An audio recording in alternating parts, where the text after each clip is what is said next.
Everyone, and welcome to the January 2019 meeting of the City of Lake Forest. Everyone, appreciate your attendance, and we will ask, or I'm going to ask, Councilmember Robinson to lead us in the invocation.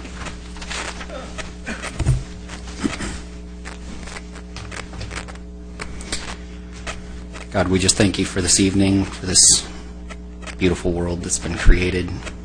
Thank you for this wonderful city that we have to call our own. God, I just ask that you just allow us to share our passion for this community tonight in the words that we share and the debates that we have. I ask that you just bring civility to our group. Help us to, again, just passionately discuss our points of view, but to do it as one, as a group. And God, I just ask that you just give us wisdom as we make the decisions that we do tonight, and that you just bless the rest of this year. In your name, amen. Amen. Thank you. And pledge of allegiance by Mayor Pro Tem Mutazzi.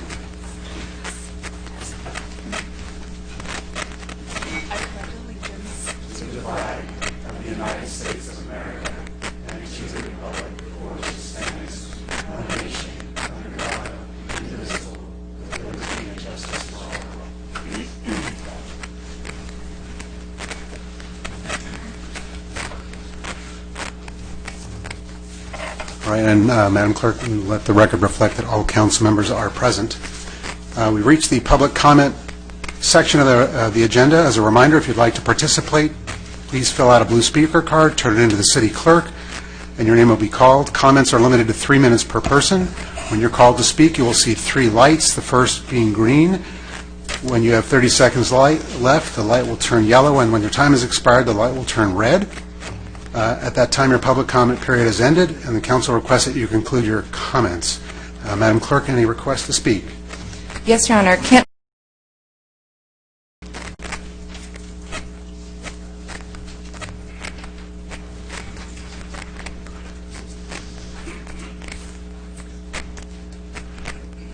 Happy New Year. As a point of context, I want to tell a quick story. About 16 years ago, my house here in Lake Forest was burglarized and vandalized. And after we learned of the crime, we contacted law enforcement. And at that point, then I kept following up with Orange County Sheriff week after week, month after month. I kept asking them what was going on with the investigation, and they told me that it was assigned, the case was assigned to someone, and she was on medical disability. She was out. So week after week, month after month, I kept asking, is it going to be reassigned? Is it going to be investigated? What's going on? In the end, nothing became of it. So if you were to assign them a letter grade, you would probably give them an F for a complete failure. Now, as a point of context, about a month ago, my wife completed a long day of work and drove home to our residence. It was about 11 p.m. She pulled into our cul-de-sac, and she drove into our driveway, and she was unloading her possessions from her back seat of her car. At that point, a car pulled into the cul-de-sac, stopped, shined the car lights directly on her, and just stopped there. And she did what I would believe would be the most pragmatic and logical thing. She grabbed her keys, locked her car, and went inside. It was 11 p.m., it was dark, and there was nobody around. That car pulled up and issued her a parking citation because the front half of her car was in the driveway, the back half of her car was back onto the sidewalk. Between 11 p.m. on one evening and 7 a.m. when she would hop into her car the next day and drive to work, there's absolutely no people walking on our sidewalk. It's at the very end of a cul-de-sac. There's no reason to walk around on the sidewalk during the middle of the night. So it was a completely victimless situation, and I don't really understand why they would bother to issue a parking citation.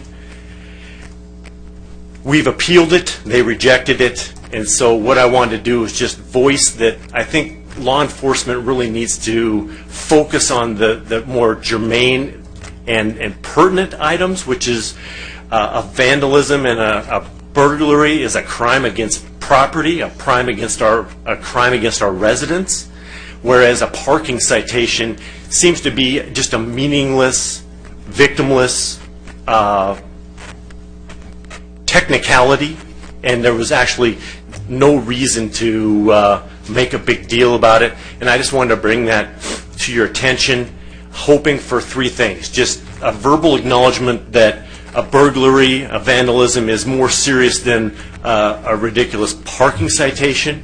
The second thing would be just to remind law enforcement, we're paying you through our taxes. We're asking you to focus on what's really important to the citizens that they're supposed to be protecting. And then the third thing is just give me some sort of a way to re-appeal this, because it's just ridiculous. And the money is not going to break the bank. It's just this simple point of clarification that I want them to focus on what's important. And if we're paying for filet mignon, Could you please wrap up your comments over 3 minutes? Yeah. Thank you. Go ahead and finish your last thought. if we're paying for filet mignon, we shouldn't be getting SpaghettiOs, and we should be getting reasonable service for our taxes. Great. Thank you very much.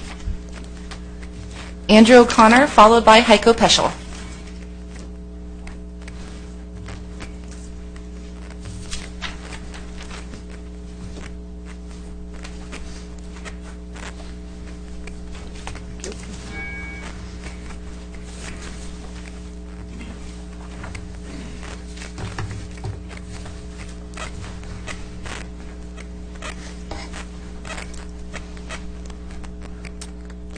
Good evening. My name is Andrew O'Connor from Foothill Ranch since 1990.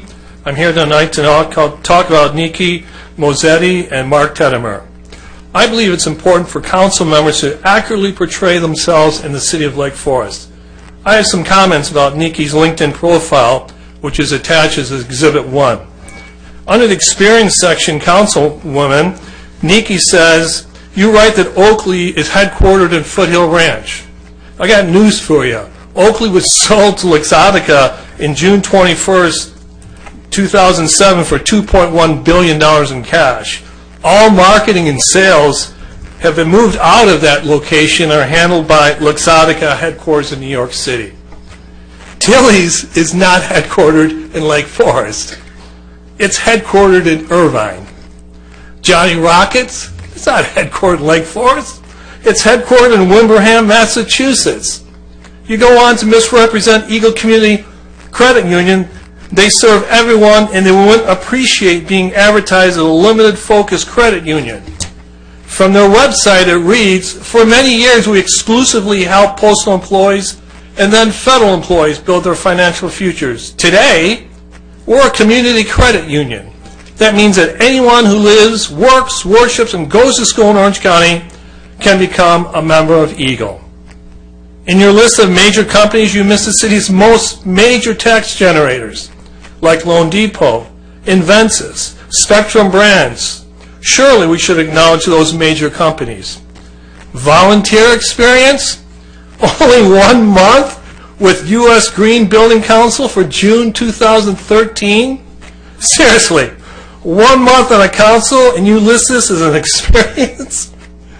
Skills and endorsement. Not one endorsement for public service. Yet here you sit on a city council, not because you have the skills and experience, but because you sold out to the special interests and got over $100,000 to your office. Recommendations? Natural balanced pet foods? I request the city manager and the city attorney to review your education credentials that you claim. Chapman University, Whittier Law School. By the way, the Costa Mesa campus was closed April 2017. And for what it's worth, your grammar is atrocious. And you use semicolons where a comma should be used.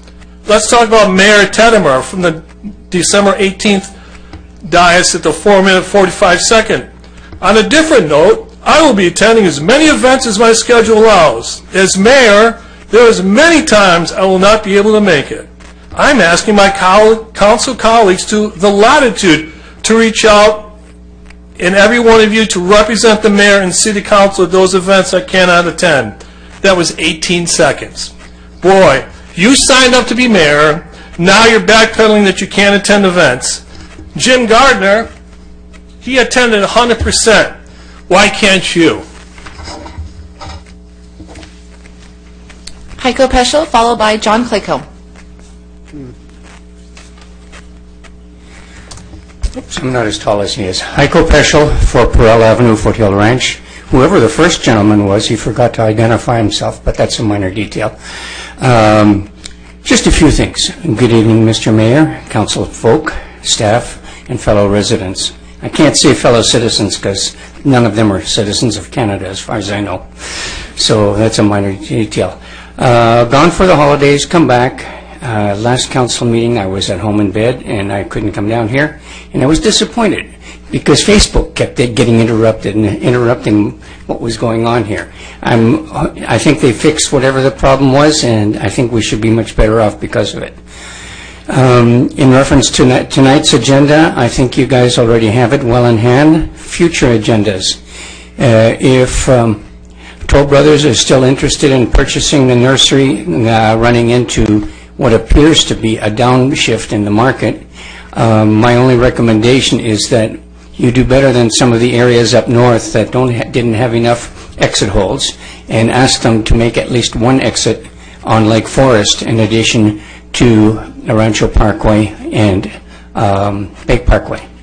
Well, I know it's next to impossible to bring one down here, down to Commerce Center, but the other side, you should be able to get out each way in case there is a blockage or there is a fire. In reference to that, last time I attended, there was some concern on part of Baker Ranch residents about the undeveloped area across the street from them. Well, we've been in Foothill Ranch for over 25 years. We've had several bad fires. The preparation that the builder and the other folks did out there has stopped those fires in time. I hope that the Baker Ranch folks are just as lucky. Thank you all, and a good evening. Thank you. John Claycomb, followed by Jim Gardner.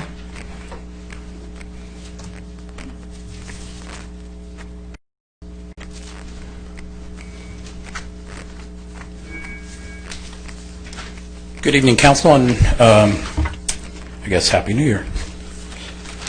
I'm going to start. I wasn't at the last meeting, but I heard former Mayor Jim Gardner comments on the last meeting and felt the need to comment on it. He came to the podium, and he came to the conclusion that 3,333 voters in District 4 were neo-Nazis for supporting Mark Teddemer. This doesn't include the thousands and thousands more that support Robinson, Voights, and those not able to vote due to being in District 3 and not being in District 3 and 4. But that wasn't the only dribble coming from his mouth. He tried to pin what I suspect is a male council members with having a best friend of a domestic violence violator and whistleblower John Bush. I find it quite amazing that Garno, Basil, and Nick had no problem hiring a domestic violence attacker, I should say, for the recall in Basil's campaign.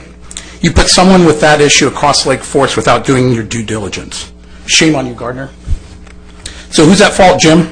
Well, luckily for his hypocritical tirade, Mr. Bush never went to court, never got prosecuted, and charges dropped. But you won't hear that from his mouth or pencil. Who do we know who Jim Gardner's best friend is?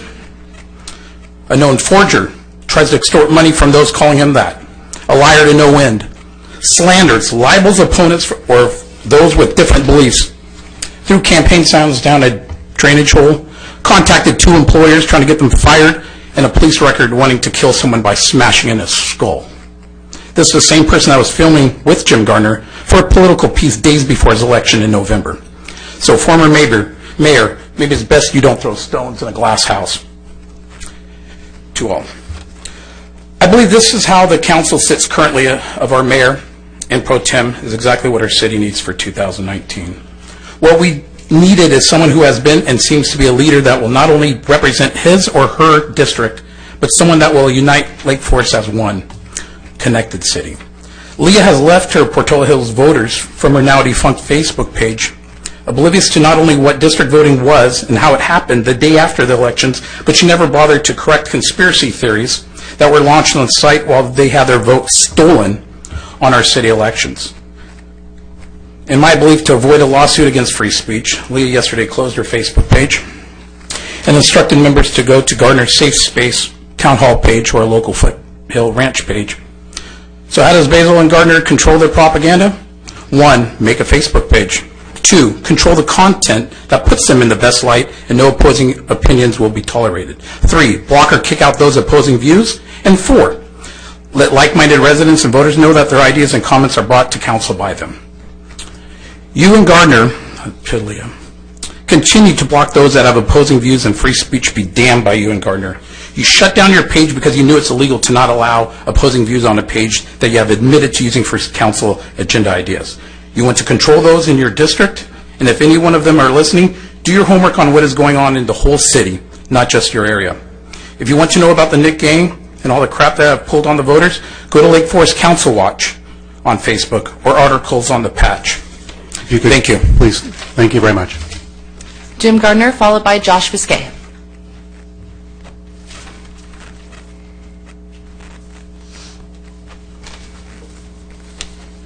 Good evening. My age, I've won and lost many elections, starting with class president in PS 85, long before many of you were born. If you run for election, you accept winning and losing. When I win, I usually think, how the hell did that happen? When I lose, I think about careers of people like Teddy Roosevelt and Winston Churchill, both of whom had their share of losses. I could spend the next year trolling around the back of the room with my wife, never saying a word, but that would be cowardly. I'm no coward. Talking about cowardice, Mr. Tedimer, I was disappointed that you refused to debate me, as I challenged you to do at Lake 1. I even offered to let your wife coach you during the debate, but even that didn't entice you. I don't blame you. I wouldn't want to debate me myself. But it's not merely your actions in this case that I'm here to talk about. Where were you when Peter Herzog was driving drunk through the city? No courage to speak up then? Or when Robinson's goons put out racist and hateful literature against Adam Nick?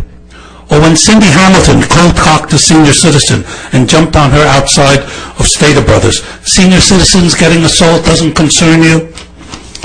Or when the city was threatened with a 400-bed homeless shelter just a few minutes down the road? Not a word from you. Well, I'm not here to berate you for being cowardly. I'm not even here to complain about the lies you're told about me and about yourself. When you sit next to somebody like Scott Voigt, you get immune to people lying. None of that concerns me. What bothers me and what brings me here today is the false flyers that your people put out proclaiming that I'm a militant atheist, a charge you know is false. You're going to claim, as Robinson does, that somebody else did it. But we know that when somebody else published a photo of Nikki in her bikini, a photo taken for her, posed by her, promoted by her, Sonny Morper immediately came out and condemned the tactics, as did I. Yet when I was attacked falsely, you remained silent.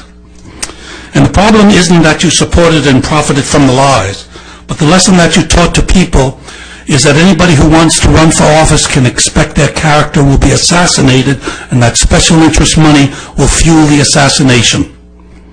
This behavior, corruption, cowardice, lying, and quite frankly, lack of honor strikes at the very heart of democracy. It says to people that they better not stand up and get involved. It says that public office is only for the miscreants and troglodytes like you and your colleagues. Saddest part of all is when I talk to people tomorrow and I say I came to council to complain about these things, about the cowardice, the lying, the lack of honor. People are going to say to me, which one are you talking about? Which one indeed? Josh Biscay.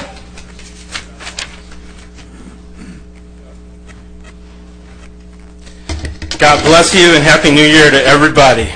My dad's been a minister for 51 years, and he was put in a concentration camp in Cuba for believing in the gospel. They put a gun to his head and they said, do you believe in God or do you not believe in God? He raised his hands to heaven and he said, you know what?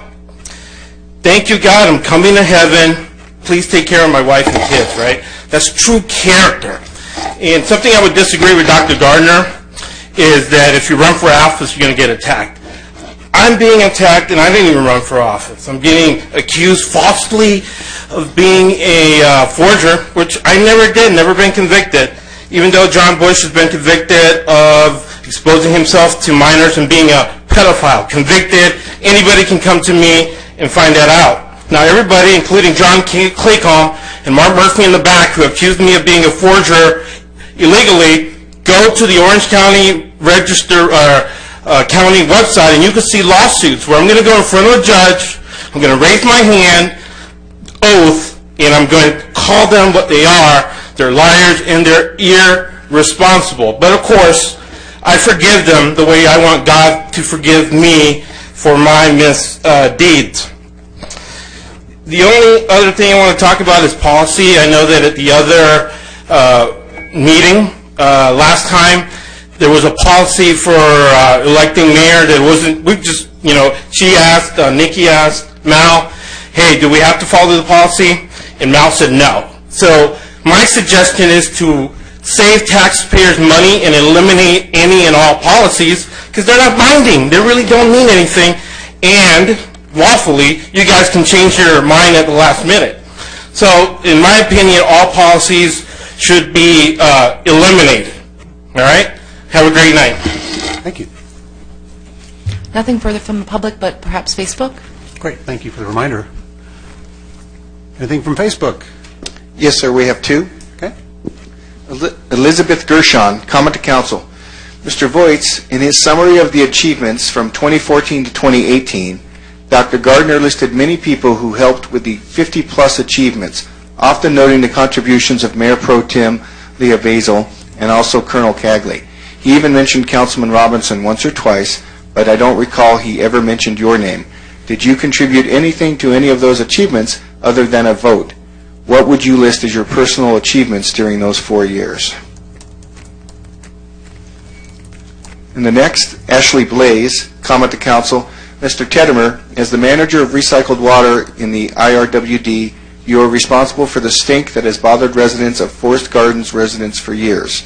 Recently has gotten worse, and according to Vector Control, who investigated, the improper and outdated equipment is also responsible for the wave of bugs infecting that area of the city. I understand hundreds of residents signed a petition asking for relief. What are you doing to get rid of that stink? We have one more. Susan Brown Matasubu, comment for council. Just wanted to confirm, is it true our new Mayor Teddimer is already excusing himself from future council meetings? Shouldn't he be at all of them, considering it's twice a month? I don't know who the gentleman was that said that in public comments, but it would be nice to know all the city council members will be at the meetings and on top of things. Maybe that isn't true, what was said. Just wanted to confirm the facts. Thank you. I don't really want to create a situation. I'm very mindful of that. But my colleagues, if there's anything you briefly want to speak on, I will provide some opportunity now. But it's supposed to be brief, based on the public comments heard. And I would just like to say if we could limit this to legitimate policy issues as compared to political speech would be my preference. Sure. The first speaker, I think it was Kent McCabe or McCade, had some questions. Is this something that the department's currently aware of, or regarding the burglary that happened years ago? Councilmember, I can't speak to the burglary. That was 16 years ago, he said. Oh, okay. Yeah. I am fully aware of the parking situation, and I'm involved in the bureaucracy of that, so it would be wise for me to not speak to that right now. You might want to talk to the chief when he comes back to town. Great. Okay. Well, yeah, just clearly from my perspective, first and foremost, whether we have, as a general law city, the laws of the state of California that need to be followed, or ordinances that we have here in town, I expect that you all are going to enforce everything that we've put into place. Otherwise, we shouldn't put it into place. I think that we all can agree that there are some crimes that are much more egregious than others. And I know that in my conversations with the chief, that when there's something of significant importance, that's something that takes precedent over everything else. And so I think that you all are doing a great job. None of us are ever perfect. And so, just encourage all of us to strive to do our best. I know you will all do so on a daily basis, but I have to say I was a little concerned about the 16-year ago issue, which that predates just about everybody in this room as far as being involved in the city. There might be a few, but I hope that we've done a much better job. I believe that we have, and I just want to make sure that the resident knows that I hear the concern, and there's not much that we can do about that particular issue, but I expect that we're going to be enforcing again, all the laws and ordinances that have been passed either at the state level or the city level. Okay. I would just like to respond to one of the Facebook comments, just in brief. I did make a comment about not being able to attend everything because there are some events that do happen during the day. I do have a day job, and that's what I was alluding to, the potential for me not to be able to attend some day functions, and so wanted to reach out to my colleagues, because I think in some cases it's important the city be represented, and if they can attend, that's great. If not, then we'll do without. But as far as council meetings, it's my intention to be at every one. Thank you. All right, that completes the public comments. That'll bring us to the consent calendar.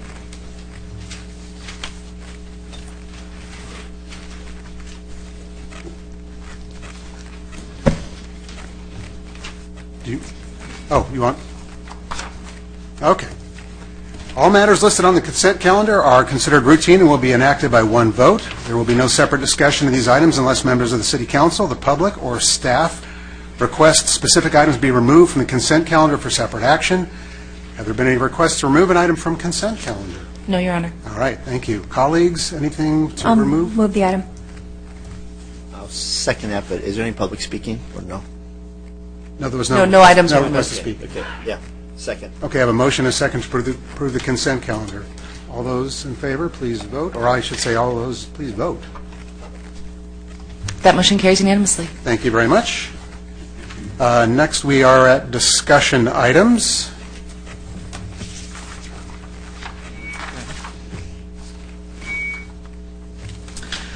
Agenda item number 3, discussion of city council policies submitted by Assistant City Clerk.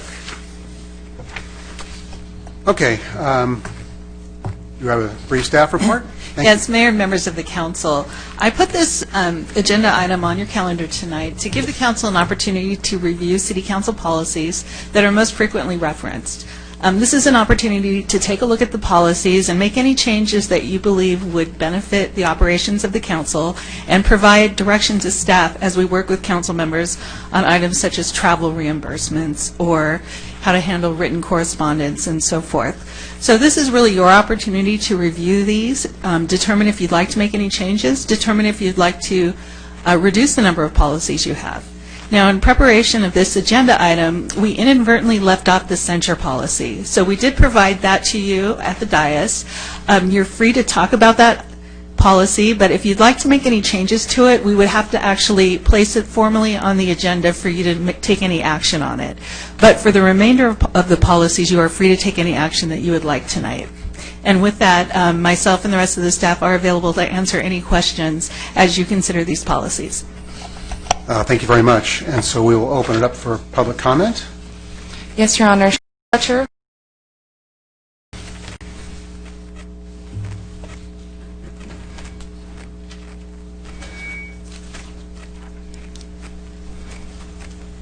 Good evening. Sean Fletcher. I've been a resident here at Lake Forest for the last 17 years. Good evening, members of the council, residents of Lake Forest present, as well as those who are watching online through Facebook streaming. I've come forward to discuss an issue involving the conduct of our elected officials on social media, specifically on Facebook, and how that conduct has the potential to be at least unethical, and at the very most serious, open the city to civil rights litigation. Social media has become a very effective way for our elected representatives to provide information to those they represent. At this time, we have numerous members of our city watching this proceeding as we speak, many of which couldn't come due to obligations due to family and other reasons. Some of our elected officials use social media a little too much, as our current president demonstrates daily. However, there's been a very serious instances where government officials, including our president, have attempted to ban members of the public from social media accounts, and the courts have ruled that these bans are a violation of the public's free speech rights. Since November 4th, 2014, former council member Jim Gardner has been an administrator for a closed member Facebook forum titled Lake Forest Town Square. He describes the purpose of the page as to discuss issues that impact the lives of people in the city of Lake Forest, California. Current council member Basile has run another page titled Foothill Ranch Portola Hills Connect, which, interestingly enough, was previously a political recall campaign forum for this aforementioned title, A Better Council for Lake Forest. This last week, there was a thread about these forums in the Lake Forest discussion page. And in just a short time, over a half dozen city citizens have come forward to state that they were members of these forums, their posts were deleted, or they were banned from the site. Even more troubling, some citizens were not even allowed to join the site, despite repeated requests. It is because of these actions that I feel the need to come forward to discuss this serious issue with the council and city attorney. On May 2nd, 2017, when Clerk City Council members Basile, Robinson, and former member Gardner voted to have our city move from an at-large to a district election system, it did not mean that the city members are only beholden to the voters in the district. Any decision by the council always should be the best for the city as a whole. As such, I have grave concerns when any of our elected officials are discussing city issues to members of the public in a closed social media forum. If our council members are on social media to discuss anything to do with our city, they should always be available to accept any praise, discuss any concerns, and listen to any criticism from the citizens they represent. While I would ask our city council and city attorney to consider adopting policy for social media that all council members must abide by.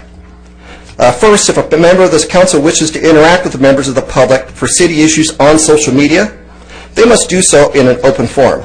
I know my time's out, and I did submit my rest of my request in writing that the city clerk has, that you all can review at a later time. Appreciate that. Thank you. Mark Murphy, followed by Bob Holtzclaw.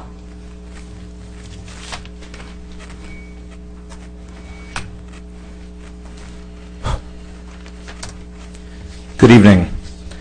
This evening, I'd like to discuss City Council policy, specifically concerning the misguided and ill-conceived selection of the mayor policy adopted February 6, 2018. First and foremost, policies established by the City Council are only binding to the council session or term that they were created in. That's one of the reasons the City Council is currently viewing these policies at this meeting in the first place. There's a long-standing parliamentary concept that no board or council can bind a future council with policy. That requires state law or city ordinance. So that's a pretty important concept, that this council can't bind a future one and past council can't. That's why you guys are sitting here voting on items, and that's what your duty is. So a quote from the agenda items executive summary kind of alludes to this. Following the recent election of new city council members, staff has agendized this item to facilitate the review, revision, and/or deletion of adopted city council policies. The selection of the mayor policy was extremely misguided, ill-conceived, and deceiving. It gave the impression that all future new council terms or sessions would be bound by such a policy, where the reality is quite different. Some residents wouldn't know the nuances of how policy affects one council to the next. So understandably, they might be under the impression that one person or the other was supposed to automatically get the nomination. This couldn't be further from the truth. This is why the current council had a nomination process which included the ability of any council member to nominate another city council member. This current policy has no place. It is meaningless when it comes to how nominations work and the responsibilities of the council as a whole. And the concept that the mayoral position is just rotated around like a kindergarten room student of the day is just not good and responsible governance. Let's bring the policy back to reality. By not having this one on the books, where it has no real meaning, is confusing to those unfamiliar with parliamentary procedure, and sets unrealistic expectations. Thank you. Thank you. Bob Holtzclaw.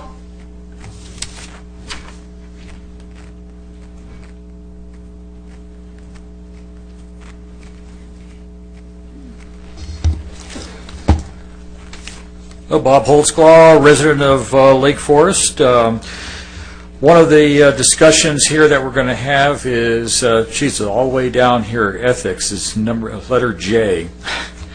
One item we have for discussion is the ethics. Let's define what ethics violations are in a category of censorship and what violations demand removal from dioceses. Censorship, first, A. Lying on the diocese to promote for personal or electioneering to influence residents. That should be censored. A failure to obey city rules, such as throwing candy from a vehicle during the 4th of July parade, which was a violation because it endangered small children. Acting disgraceful and representing yourself as a city council person.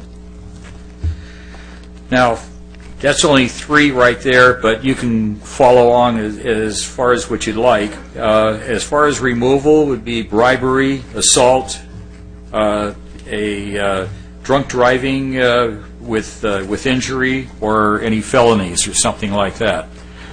Those are the ones that I think are probably more egregious, and you should line up some floor mat to figure out which ones are which, and which you can actually format as far as actual policy.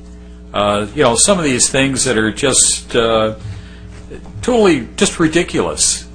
We say we have a censorship, or we have an ethics policy, but no one follows anything. There's no real laid out rules on which way we want to go on each item. So let's. I think we should really discuss that. Thank you. Thank you. Nothing further from the public, but perhaps Facebook? Thank you. Facebook? Nothing, Your Honor. Nothing from Facebook. Thank you. All right, well, we will close the public comment. And my thought, colleagues, is that we will just take them in order. So we'll bring one up. We can discuss and try to deal with them one at a time. So the first one is the council travel policy. So, colleagues, any thoughts or any? I'll move staff recommendation on that one. That makes sense. I'll second.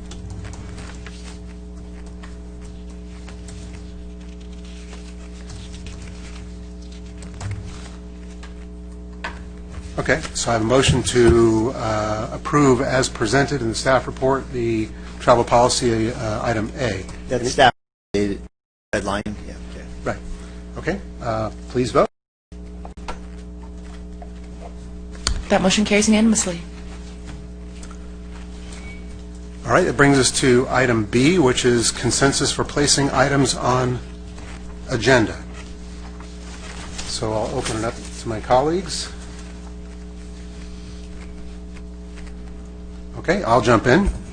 I'm going to suggest that we eliminate the provisions that talks about the numbers in here for the public's benefit. It talks about council members, 2 of them can suggest items be agendized, but then it limits the number of things you can suggest. I think it's 4 in a year, but then under certain conditions you can do more than 4 if enough people support it, et cetera. I'm going to recommend for discussion that we go back to 3 council members need to support an idea for it to be agendized. So that's removing the 2 and replacing 3 council members need to support for agendizing an item. And it's unlimited. So there's no limitations. If you have a good idea, get 2 people to go with you to put it on the agenda, and off we go. On that one, I disagree. I think it should remain as it currently does, because in the past, when it was switched to requiring a vote of 3, it tended to be used for political purposes. And the purpose of making it 2 is that it gives someone who may not have much of a voice here on the council, for example, a 4-to-1 person, it would give them an opportunity to be able to present items regarding their communities without being minimized. So if we require a 3-person vote that's just going to cause some political factions that had previously occurred. So I'd like to keep it as it is, but I would like to remove the limit, because I don't see that this council will be presenting too many items in the future that would be overwhelming to staff. So I say we scratch the number that are able to be permitted, per year, but I think we should the assent to be 2 council members only. Okay. Any other thoughts? I know there's a lot of different ways that this occurs. I like the way that it's been set up thus far. You can correct me if I'm wrong, but my understanding again is that if there are 2 of us that want to agendize something, but not a third, that it gets agendized, but not with a full-blown staff report. And my concern in the past has been that we spend a lot of resources where there might not be enough interest, but we can still have a conversation about an issue if there's just 2 of us that want to agendize something. So am I correct in that, getting into the details of all of it? No, we did away with that, and because I thought it was better, if something's going to be on the agenda, it should have a staff report. The policy issues related to it really need to be framed. Now, some require more research than others, but we did away with the light, staff report, where basically it was someone asked for this, in as much as the city council requested it, it's up to you what happens with it. We've done away with that. Okay, well I'd actually like to see us go back to that. I mean, I know that in some cities they only require 1 council member to agendize something, but in some of those cities they require the council member to write the staff report, or maybe not the staff report, but to give a general understanding of what they want to discuss, and it can't be an action item. I think in some cities it might even be able to be an action item. I'm not 100% sure on how everyone works around the county, but that's really my big concern, is that if it's pretty clear that there isn't even interest from everyone, then I'm not sure that I want to spend a tremendous amount of resources researching an issue. But we could have that discussion, and if in that discussion more than 2, so 3 or more, are inclined to move forward with a staff report, then we could do that. So it kind of starts as just something we can talk about up here without violating the Brown Act, and then it becomes direction to the staff to do further research, and so that's kind of where I'm at. So I guess we didn't have too many instances where that popped up, so kind of I remember it differently. So okay, colleagues. I could go either way on that. I've been here when we had 3 council members and were needed to put agendized items. I've been here now when we've had 2 and limited the amount. I like limiting the amount because I think that the more that we put on without true consensus of the council is staff time, and staff time's the people's money. So I could go either way with this. I could go with 3 council members, or 2 with a limit on how many we put on per year for a light discussion, just to put it agendized it. So just for discussion, I have nothing right now. Okay. I like Leah's suggestion. I think just having 2 council members is fine. And if you require 3, it would, I think, cause some chaos. So I do support that thought.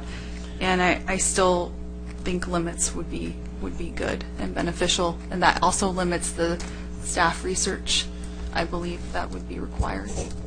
So that's my take. So. Okay, well, I've heard a little bit of everything, I think. So, well, I'm going to make a motion anyway, and then it can die for the lack of a second, but that's fine. I'm going to move that we modify it so it's 3 people to get consensus, and just I'm open to any good idea. I'm not going to politicize any idea. So if you have a good idea, I want to support it.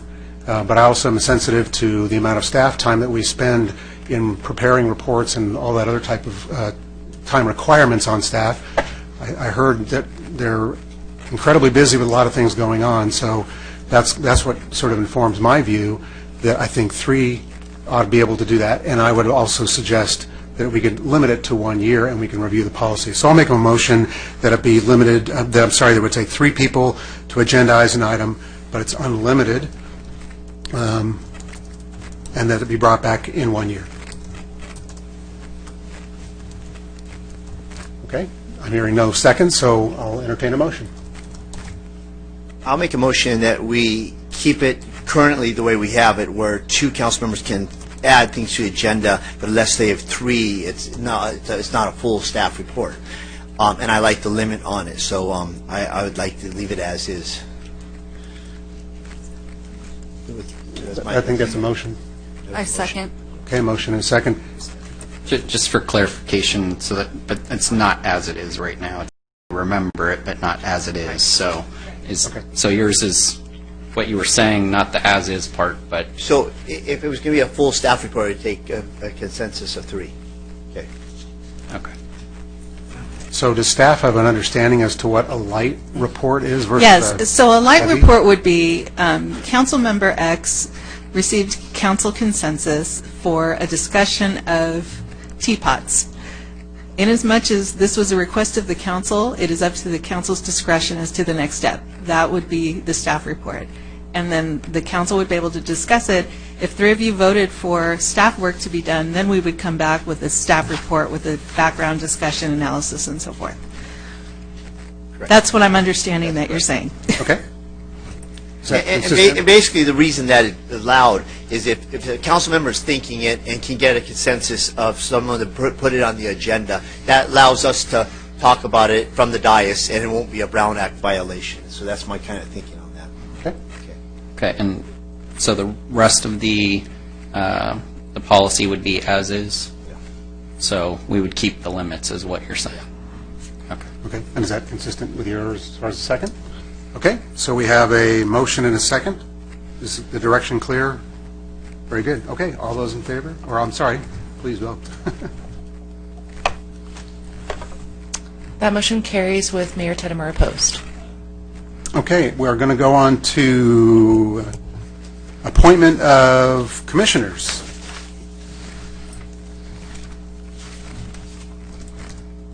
All right, colleagues? So for the benefit of, just for the benefit of the public, we have what is referred to as a one-to-one approach, which means each council member can appoint somebody to each of the 3 commissions following their election. But it's considered one-to-one, although technically it's actually you need 2, because there at least needs to be one more person ratifying. Tell me if I get this wrong. Needs to be one person ratifying it. So technically you need 2 people to support any appointment, but each council member who is up for election, so in this particular situation, there's 3 of us up here who were recently elected, we would have the opportunity to appoint to the 3 commissions, and then 2 years later, the other 2 would have that opportunity as well. So that's what's being discussed. That's the policy today. Colleagues? I like the policy as it's written. I'd like to move it, that we keep it exactly as it is. Okay. I'll second that. Okay.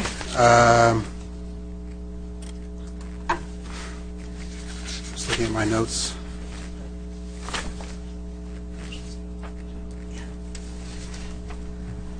There's a motion and a second,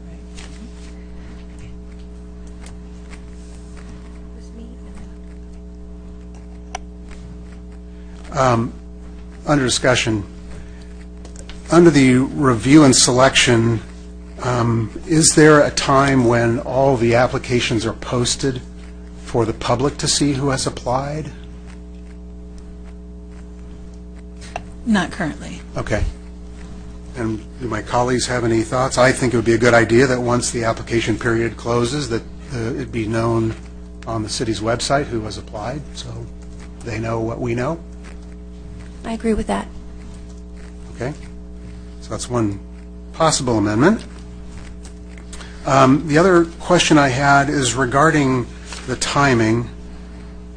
Applicant is qualified at the time, it says of appointment, so it leaves open that the commissioner may not meet all the criteria at the time they apply, and the criteria has to be that you are a resident, you're a registered voter, you're not an officer or employee, and you don't serve on another commission. So presumably, anybody could apply and not qualify on theoretically all 4 of those, but could cure that by the appointment period.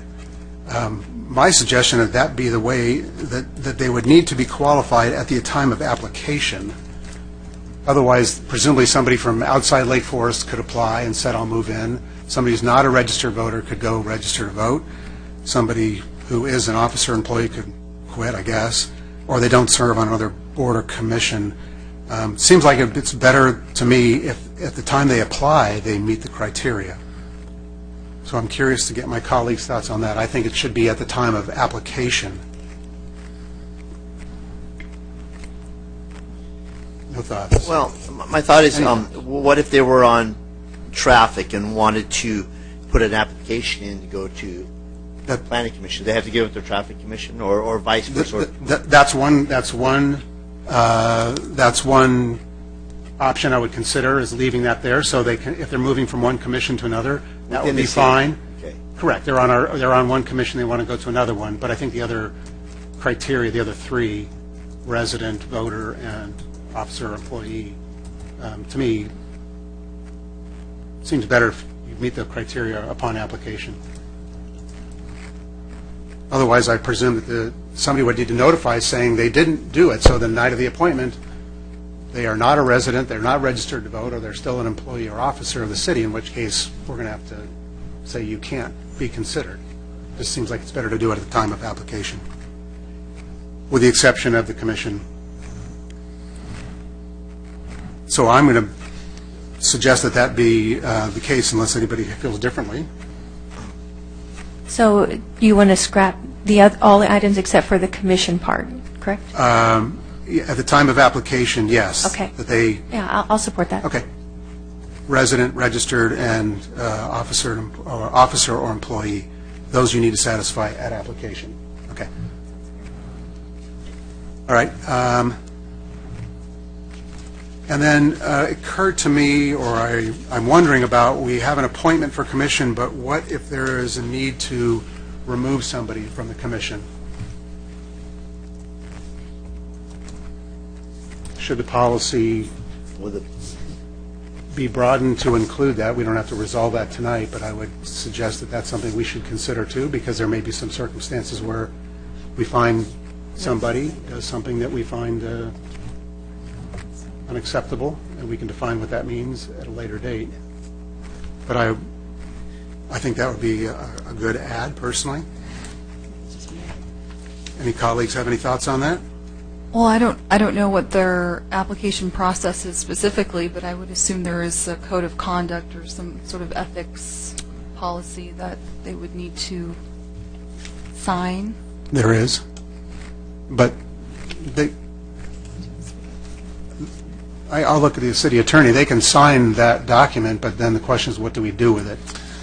Mr. Mayor, Council, the city clerk has just drawn our attention to Section 0.06.060 of the Muni Code, which actually dictates that a majority of the council can remove a commission member from the commission. There's no reason given, but the majority can simply remove a commissioner. That has to be agendized for removal. Okay. Then it's covered.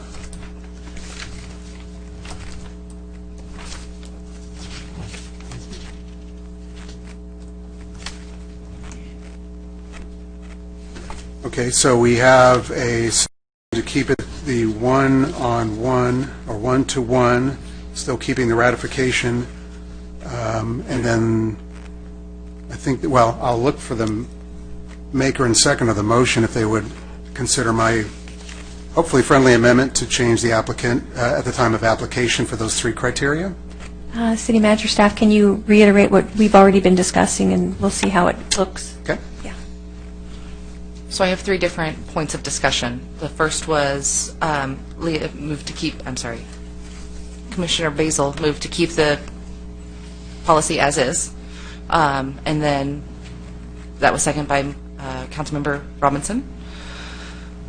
Mayor Teddimer moved to post the applications to the public, make the applications available to the public. That was seconded by Councilmember Basil. And then Mayor Teddimer moved to make sure the applicant is qualified at the time of appointment, which was also by Councilmember Basil. I think what we agreed on is being qualified, meaning that except for being part of another commission. For the first three, yes, I'm sorry, for the first three. Correct. Yeah, that sounds like a friendly amendment to me. I'll support that. Okay, thank you. All right, any other discussion? All right, please vote.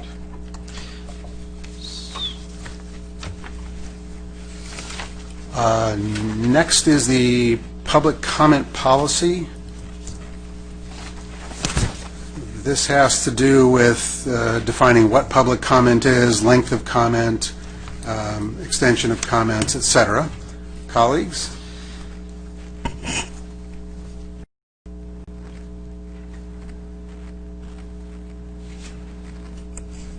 I'll move as is. I'll second. Okay, under discussion, I would like to have some language added that talks about time is not transferable.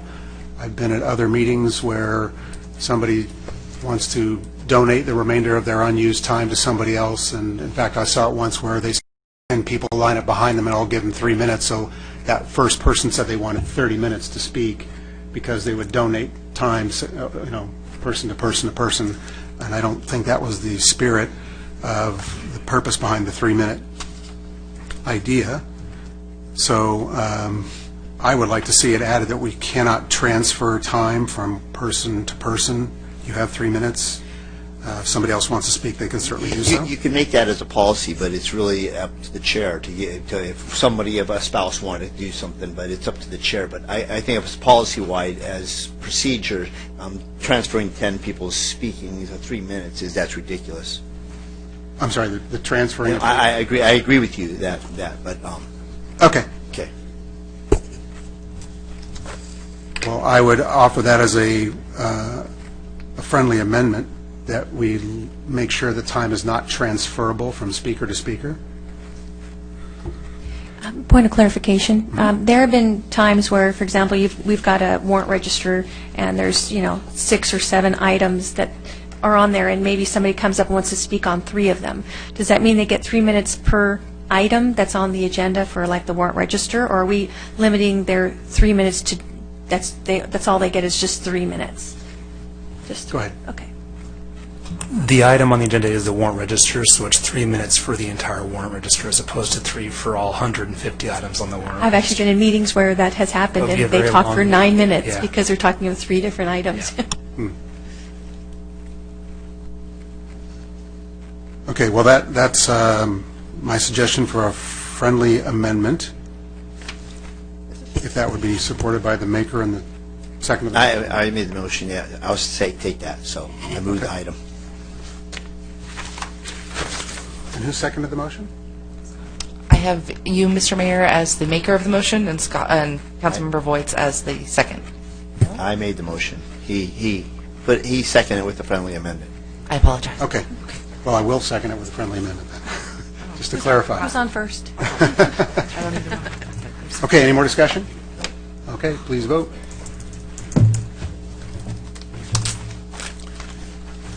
Next policy is the City Council Written Communication Policy. Colleagues?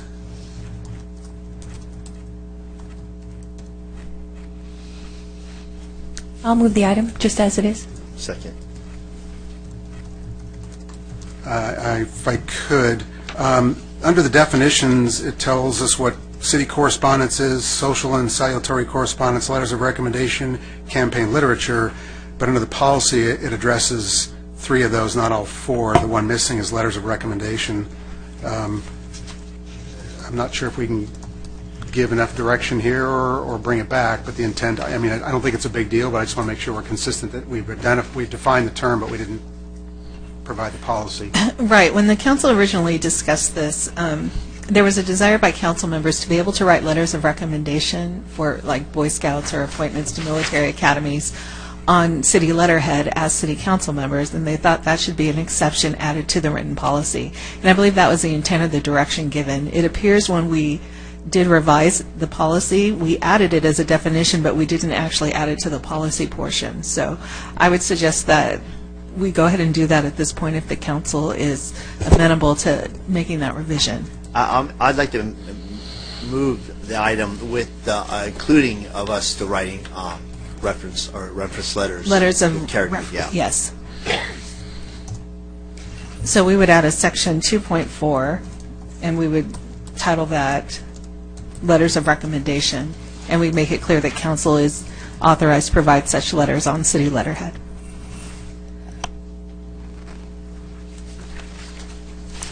Or condolence cards on cards with letterhead on it. Okay, and who seconded that motion? We don't have a second yet? Okay. I'll make the motion. Okay. Second. Okay, we have a second, and that is to support the policy with that one change outlined by staff. Okay, any more discussion? My motion includes thank you cards. I mean, like if it was something nice done for the city, we could send a thank you card. There is a social and salutary Okay, correspondence section already there. I move the item. Okay. And we have a second? Yeah. Okay, please vote. That motion carries unanimously. Thank you. Next has to do the order of agenda policy. If I could start by, in here is the council meeting start time and adjournment time, which seems like it should be in its own policy, not in the policy in the order of agenda. So my temptation would be if we want to codify this in a policy, it'd be done in a separate policy, not inside the order of the agenda policy.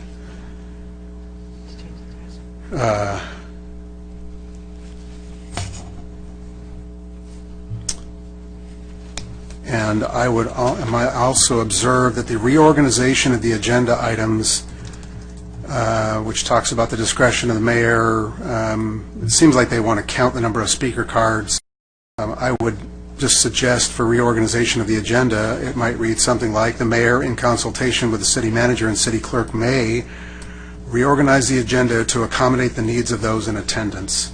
And that way it's not having to count speaker cards. Obviously, the intent would be to give deference to more speakers, clearly, and that's the purpose of the consultation with the city manager and the city clerk. So that would be my suggested change to the reorganization of agenda items, just to let the mayor work with the city manager and clerk and saying may reorganize. I'll move the item with the friendly amendment of Mayor Teddemer. And just to be clear, I appreciate that. Thank you. So that's speaks to the reorganization, and are you in support of the council meeting start and adjournment being in its own policy? Well, it wouldn't be changed if it's not on this policy, so it'd still be his 5:30 startup time for closed session, 6:30 for council meetings. And if I can chime in just briefly, Mr. Please. Mayor and council members, the code actually in 2.04 actually addresses the start time of the meetings that has to be adopted by ordinance, and so we actually have an ordinance that speaks to this very issue. There would be no need to have a separate policy if we just eliminate it from this policy. Okay, and that says 6:30? It says 6:30. Okay. So then I would just say that we can strike sections 2 and 4 and make the amendment to the reorganization of agenda items as I've outlined, if that's consistent with the maker. Fine. It is? Okay. Move the item. Okay. Any more discussion? I will second that. Mr. Mayor? Yes. I have a friendly suggestion. Yes. Please. We talked about public comment and the potential that if you ran out of the 30 minutes, that public comment could continue at the end of discussion items. And I don't know if you wanted to put that into this policy language as a guidance. I thought it was in there, isn't it?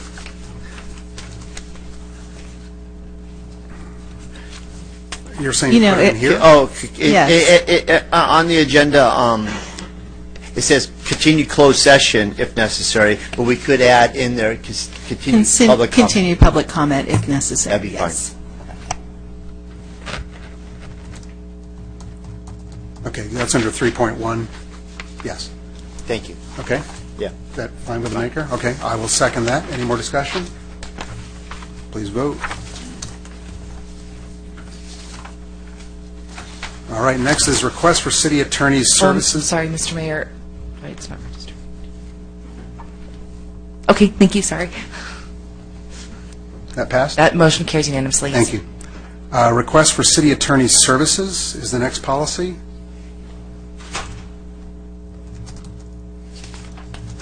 Colleagues?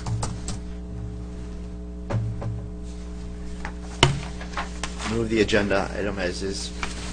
Okay. Second. All right, motion is second. Any discussion? All right, please vote. All right, the next one is the Mayor's Minute Video Segment Policy.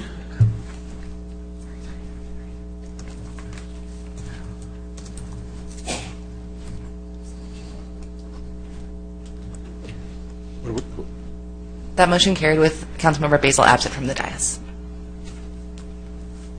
That was on the... City Attorney City Attorney. Services. Yes, sir. Right. Okay, we're on to the Mayor's Minute.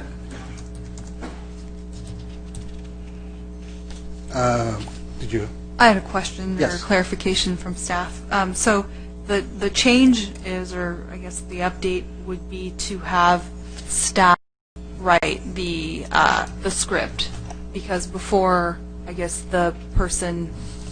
Right, before the onus was placed on the mayor, and I believe that it would be a better use of the mayor's time to deliver the mayor's minute, but not necessarily write it.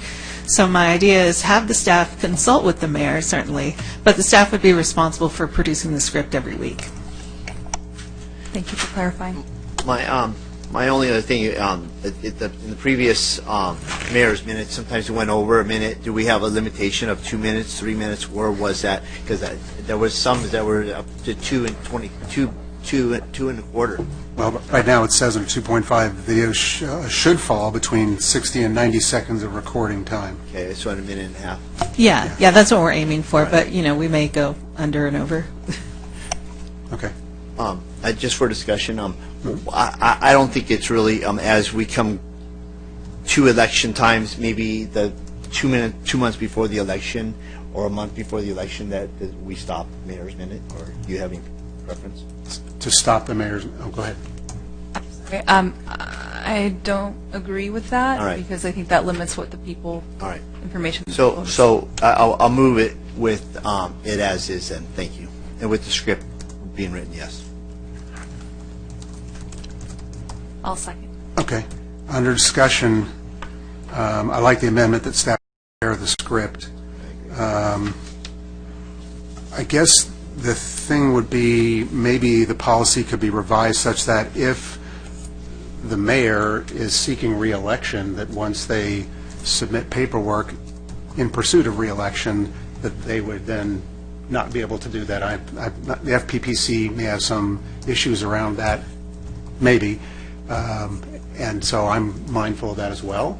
So if the mayor were up for election, I can see that concern, but you were suggesting end it altogether. If the mayor wasn't up for election, they're not electioneering, Yeah, and staff is writing it, so there's no... And obviously, it didn't have a huge impact on the election, so I don't think that it matters. Okay. Jefferson? I would say I just disagree from stopping any mayor's minutes, even if the person's up for election. I just think it's the intent of the mayor's minute is to get what's going on with the city and messaging out to the constituents. And I'm pretty sure staff wouldn't allow for electioneering or campaign speech in the 90 seconds allotted. Yeah. I'll look for the city attorney to share anything about FPPC awareness on this type of matter. Mr. Mayor, council members, we certainly received some questions about this in the last 6 months or so. Looked into it. As long as the messages that are being presented are not campaign-focused or candidate-focused, as long as they are based on substantive policy issues being pursued by the city, there is no FPPC issue or electioneering issue associated with the mayor's minute. But there is that fine line between policy issues and campaign and candidate-focused issues. Well, I'm personally comfortable with staff writing the speech, if you will. I'm comfortable that will not occur, so I'm not worried about that per se. but seems in my memory I've heard about other agencies even having the name of elected officials on pamphlets and whatnot that they publish. Some view that as an advantage to them. I realize they're the sitting official. Nonetheless, some are concerned about that. Yeah, there are actually specific rules and regulations that have to do with printed materials that aren't applicable to video materials. In many ways, the FPPC regulations have not caught up with current technology, but mass mailing regulations apply only to mailings, and that's what's being referred to here. Okay. So, are we okay with it as is, with the one change to make it clear that the script, the mayor it'll be the staff that will prepare the script, it won't be the mayor preparing the script? Was there anything else that? I had one more question. Section 4.1 regarding proper use posting. So the city is responsible for posting that messaging, and the individual themselves will not be posting them on their private social media page? Would they be able to? Okay. Free speech. That doesn't raise any concerns. I'm just asking for my own edification that public resources are spent for them to put something on Facebook. That's okay. Just clarify. Yeah, okay. All right, so I believe you made a motion. I think it's to prove as is with a change of having staff writes the script, not the mayor. Okay. Did I get that right in terms of a summary? Okay. Was there a second? We had a second here. Yes. Under discussion. So what you're saying, Mr. City, is that printed materials have a certain standard, but electronic don't.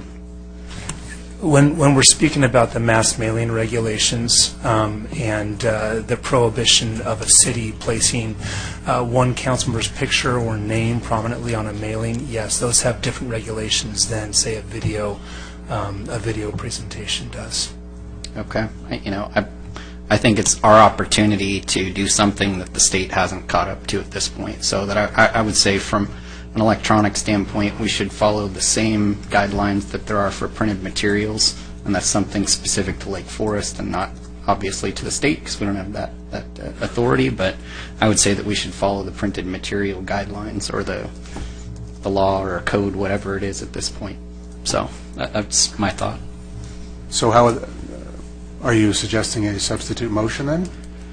Substitute motion incorporating the prior motion with the exception of, I think that we should follow what those printed,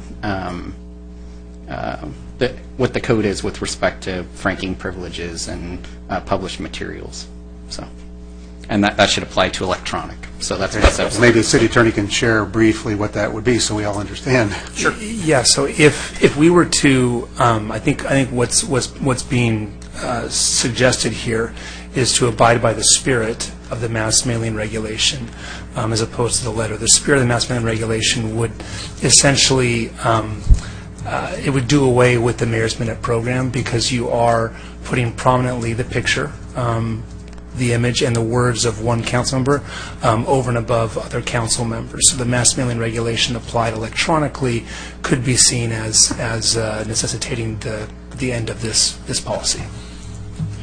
So with that said, though, I mean, there's clearly a lot of printed materials that elected officials can produce right now. Mm-hmm.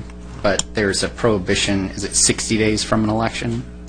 60 or 90 days? I mean, we're talking about two different parts. We're talking about here, two different policies. So you're talking about an all-out nothing, right? The mass mailing regulation applies at any time. It applies right now as well as 60 days after an election. It's not an electioneering issue. It's simply an issue that applies to government entities in California at all times. Sure, but so right now, though, there are elected officials. As an example, Orange County supervisors have been in the newspaper over this issue for using their franking privileges and going too far, getting too close to elections and so forth, and potentially campaigning or the appearance of campaigning in using public funds. In my mind, we're using public funds to produce this right? I mean, I don't think there's really any question about it. It's city staff that are behind the camera, and it's city staff that would be producing a script. So there's actual public dollars that are being spent. So, they're doing the same thing at this point, but they do have a prohibition a certain amount of days before the election. So, I mean, I guess there's two parts to it. How are they getting away with it throughout the course of a year, and why do they have a limitation right prior to an election? I can't speak to the county's regulations and the thought process that has gone into the difference between the 60 days out versus the entire year. There are always questions of electioneering when a governmental entity places in the spotlight one council person, one supervisor, as opposed to the others. The bright line rule has to do with policy versus campaign versus candidate issues. To be on the incredibly safe side of the rule, you would simply 60 days out either end the mayor's minute or have somebody take the place of the mayor if that mayor is running for re-election. So have somebody who's not running for re-election stand in the place of mayor pro tem or some council member during that time period. That, I think, gets to the intent or the spirit of what we're discussing here. Okay, well then I will withdraw my motion because it seems it's not nearly clear enough for me. And my suggestion would be that we move forward with how we've been doing this, and at the same time go to the FPPC explaining exactly what we're doing right now and asking them for an interpretation of the of state law as to whether or not there's a violation, right? And we should get that clear. If there's no violation, we should continue. If they say, hey, there's something that should be changed, then we should change. But I think that's the direction we should go. We shouldn't wait until they decide to slap our hand. We should proactively ask them. Yes. Councilor Boyce? It's constituents contacts. Orange County Supervisor, State Assemblymen, State Senators, the constituent contacts allowed up to 60 days before an election, then all mail constituent contact has to be ceased. And so I think that's what he's talking about. It's not year-round. It's just prior to an election. But I'll let you clarify that, and I'll just ask that we move our motion as is right now. But clarify constituent contact. Well, I think that's where Councilmember Robinson is going, to help get clarification from the FPPC, which I think is wise, and we have time now to do it before it becomes an issue. Should we wait to amend this? Should we just table this until we hear back from the FPPC, or do you recommend that we go ahead and just approve the policy? I think you should move forward with the policy at this point, and then if we have to pull back based on direction from the FPPC, we will. I think that's a good comment. I think we have time, though, to do that now before it becomes an issue. So I think the motion was to approve the policy with the one change about the author of the mayor's minute. I know there's a substitute motion to, maybe that could be a friendly amendment to this about pursuing the FPPC ruling on this to give us some guidance. I think it's a point of clarification. We'll call that. Are you okay with that? That's fine for direction then? Okay. Thank you. Please vote.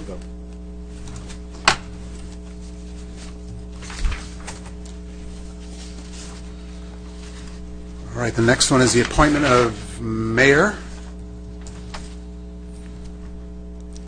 Colleagues? I had a comment on this, and based on some feedback I received from constituents, the language in this could be confusing. Section 2, selection process, the city council will use an appointment rotation process to seat a new mayor annually. Appointment rotation, those two words are I think, point of confusion for some folks. An appointment is different than a rotation. A rotation implies everyone's going to get their turn. An appointment implies that that person will be chosen by the rest of the council. So I move to amend that section, that sentence specifically, and remove or strike the word rotation. So it will read, the city council will use an appointment process to seat a new mayor annually. Second. I would like to make an amendment as well. I think this policy should be moved to the night of the selection of mayor, because it was made clear at the last selection of mayor that the council was not adhering to policy. So I think that this policy should be brought up at the time that that selection is being made so that the policy will be adhered to.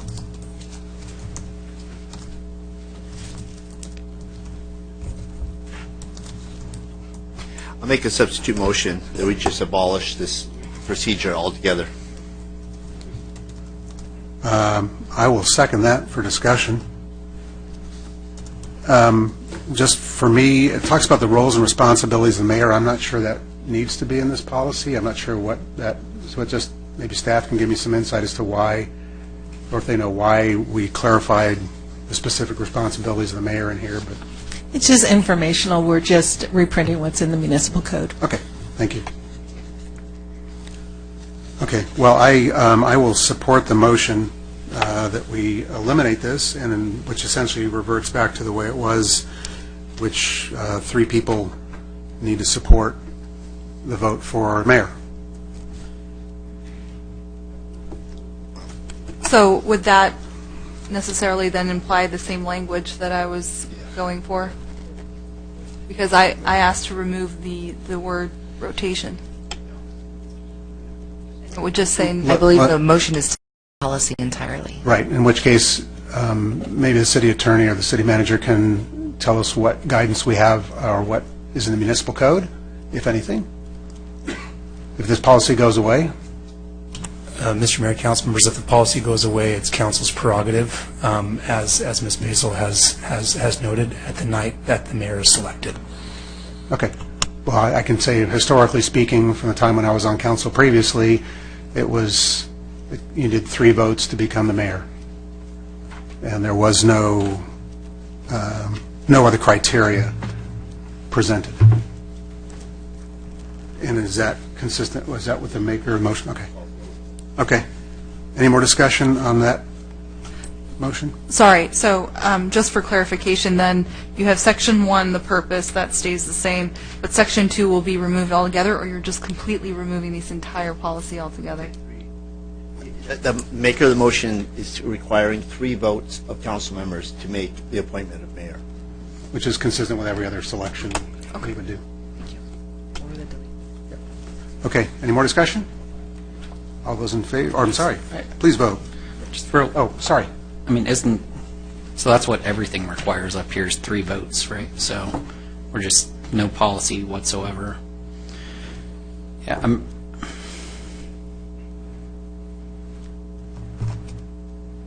it seems strange to me that we wouldn't add anything else to it to give us ourselves a little guidance. So, I don't know. It's. What kind of guidance are you thinking about?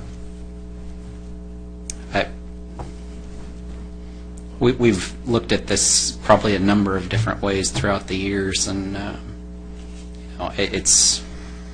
I personally like the rotation with some limitations. If the limitations aren't enough, then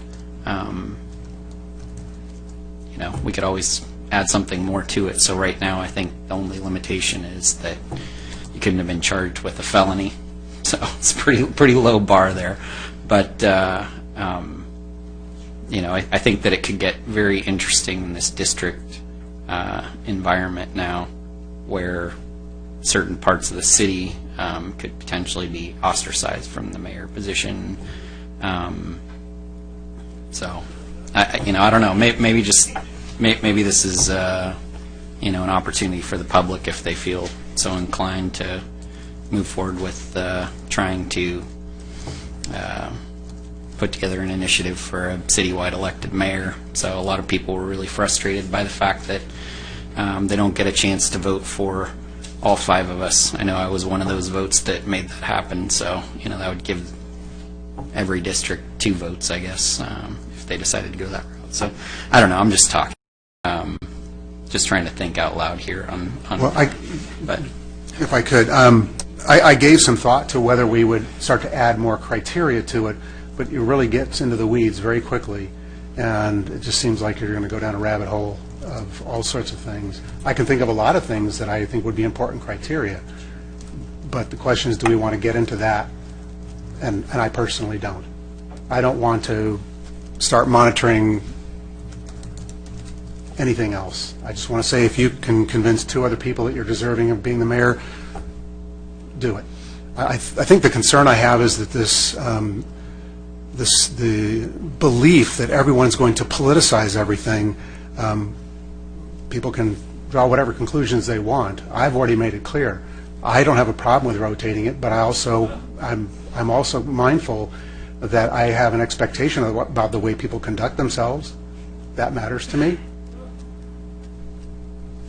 And I'm telling you policies that I supported years ago, and my position hasn't changed.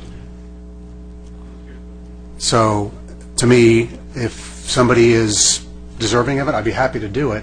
And I think when we assign their motives without knowing what their motives are, I don't think that's healthy either. Because then we're into an absolutely endless discussion about, well, you felt this or you believe that. You don't know what I think or feel, so I'd rather not get into that business of trying to assign motives or beliefs or anything else to somebody else. And that's what will happen if we start to get into, in my opinion, a lot of very detailed discussion about what other criteria we could apply here. I mean, we have an ethics code. We could say, have you adhered to the ethics code? That'd be one criteria would make some sense. If you violated any of the ethics codes, but then we're going to have a trial, essentially, to find out, did somebody or did they not violate the ethics code, and that just to me seems really divisive, and I wouldn't want to do that. I think the reason, pardon me, the reason why we had the policy written as we wrote it was to try to take politics out of the process. If we do allow for a rotation, then it doesn't have, like, for example, there are council members that are currently on the dais that have served several years, several terms, and it has actually excluded other council members. I can name a few, that Marsha Rudolph, Catherine McCulloch. I think Catherine was on the council for 20 years, and I think she only was mayor one time. Two times in 20 years. That's not a good ratio. That's why we wrote the policy the way it's written, because the goal is to not disenfranchise the constituents, and especially now that we have districts. If we are consistently choosing people from districts 2 and 3, 2, 3, and 4, 2, 3, and 1, over and over and over, now you've just left out District 5. And every district wants to have their council member represent them as mayor. It's just a standard policy. Now, how it was done in the past, is fine. But again, if we go back to the Wild Wild West, then we are disenfranchising sections of the community, and that's something that I really want to avoid. So I don't think that we should completely abolish the policy.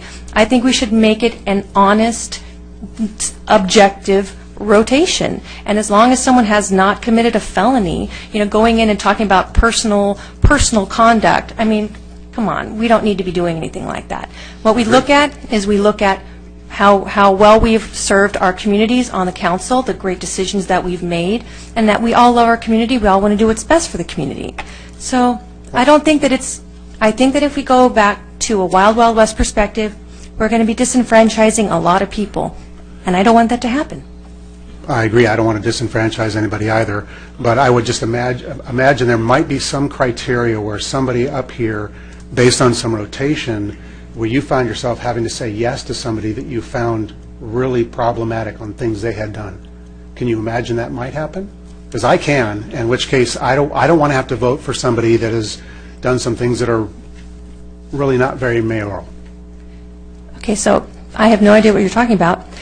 The point is we've got a rotation, and that's why we've done it. We've tried to have an objective perspective. And the qualification is no one has committed a felony, and that's the primary solution. You don't want somebody who's convicted of a felony to be the mayor. Okay, I get that.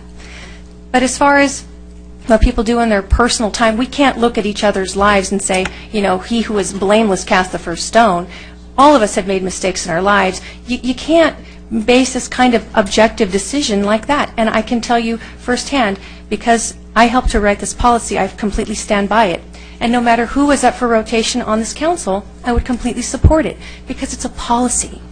Policies are in place in businesses to adhere to things so that there is a healthy, happy working environment, that there are boundaries, there are things that are guidelines to help us with our conduct, and it allows for a safety and a continuity that people really need. If we continue to go back and forth based upon who's in power, what political faction's in power, I don't think that that's what the people want. I think they want an objective process where their elected official has an opportunity to represent them as mayor.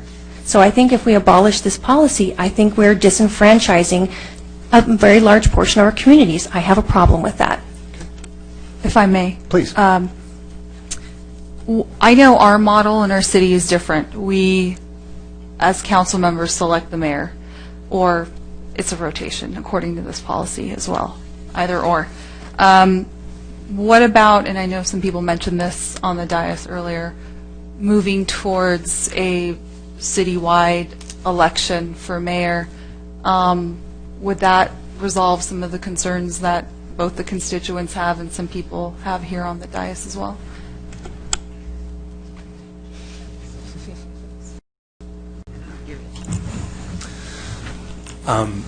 Mr. Mayor, council members, it's certainly something that some jurisdictions have pursued. There are some cities, even in Orange County, that have a directly elected mayor. There have been and there are currently pending challenges under, and I'm wary of even saying this, but the California Voting Rights Act. It's not beloved in this community or in many communities, but there are challenges to the legality and constitutionality of directly elected mayors.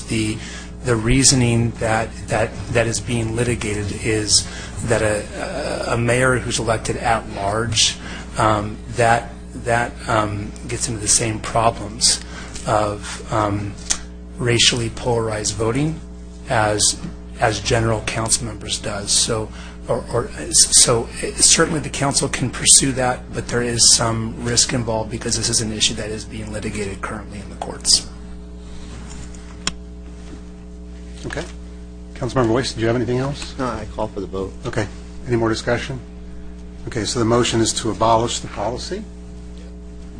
Please vote.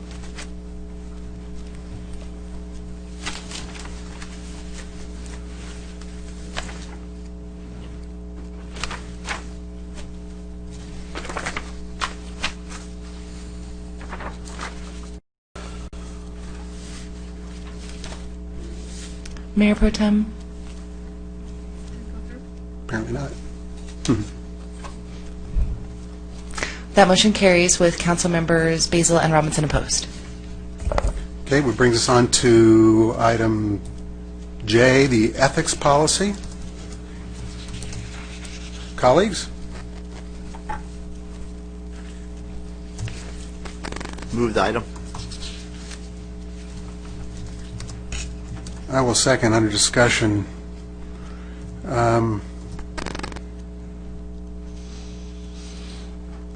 The fourth bullet under responsibility for protecting the public interest. I do not accept gifts, services, or other special considerations because of my public position. I know that we all fill out 460 forms, and in there's a section called gifts, and there are constraints around that. So to read this, then nobody ever can accept a gift. I want to get clarification on that.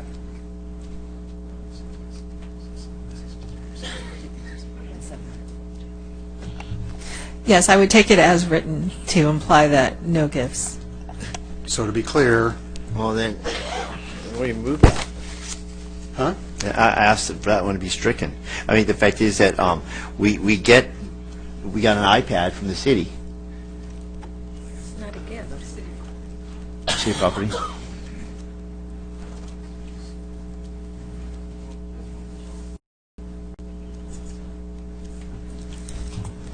Mr. Mayor, council members, if I may, please. This would apply to things like dinners at the League of California Cities annual convention, that would qualify as a gift.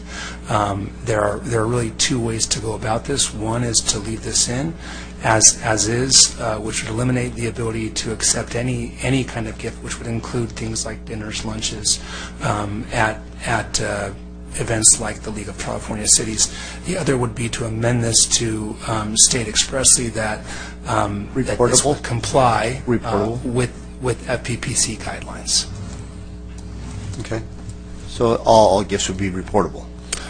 You don't accept gifts that exceed the limitations provided by the FPPC. I'll take that as a friendly amendment. And was there somebody on this council who was the author of this? I don't know the specifics of where this came from, so maybe if there's anybody here Yes, I was part of the ad hoc committee for ethics policy. Maybe you could help. Yeah, it was just the spirit of it that, I mean, for example, when I meet with a resident, I don't let them buy me even a coffee because I don't want there to be any misunderstanding between me and anyone else that I'm accepting anything in exchange for something else.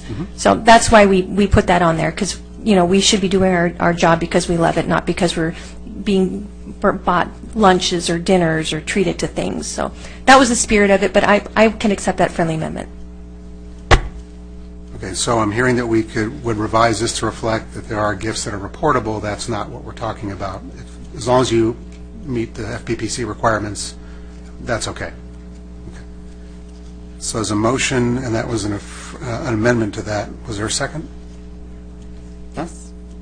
Did you second it? Oh, Leah, I'm sorry. Yeah. Good, okay. Any more discussion? All right. We have a motion. Please vote. That motion carries with Councilmember Robinson opposed. Okay, next we have the Mayor's Award. Colleagues?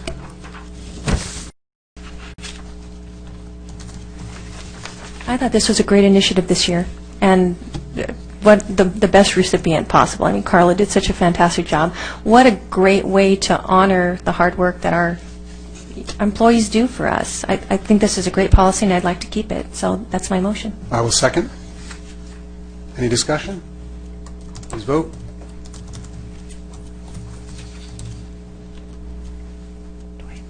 All right, I think that completes item 3. That'll take us to item 4, updated meeting times. Go ahead. Okay. Do you want to read this? It's 8 o'clock. So we're going to take a break. All right, we're going to take a short break.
Can you just go? Oh.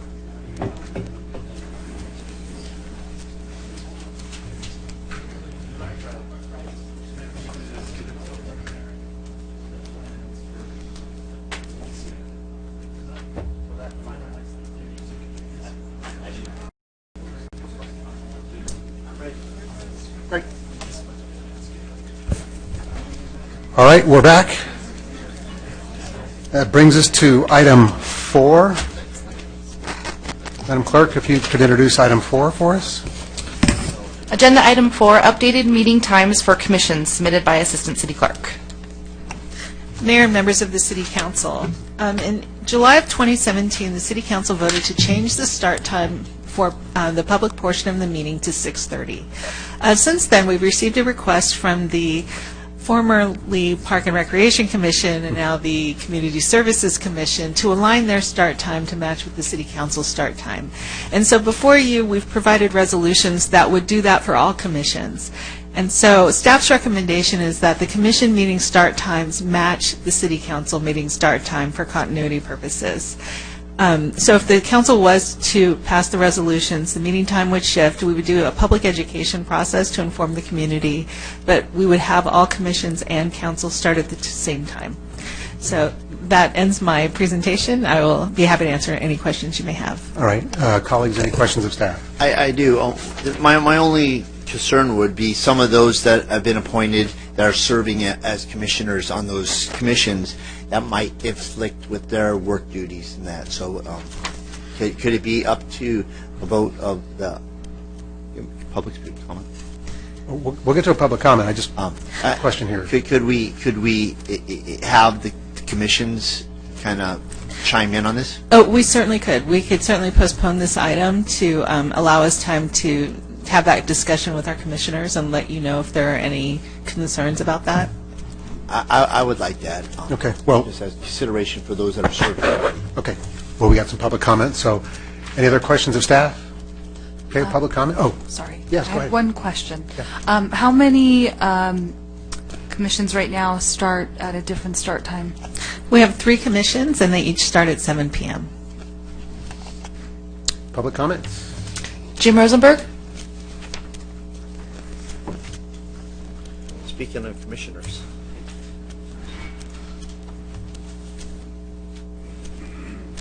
Thank you.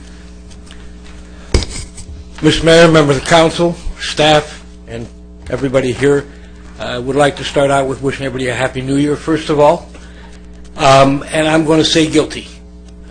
My 3 minutes were aptly spoken for by our city manager.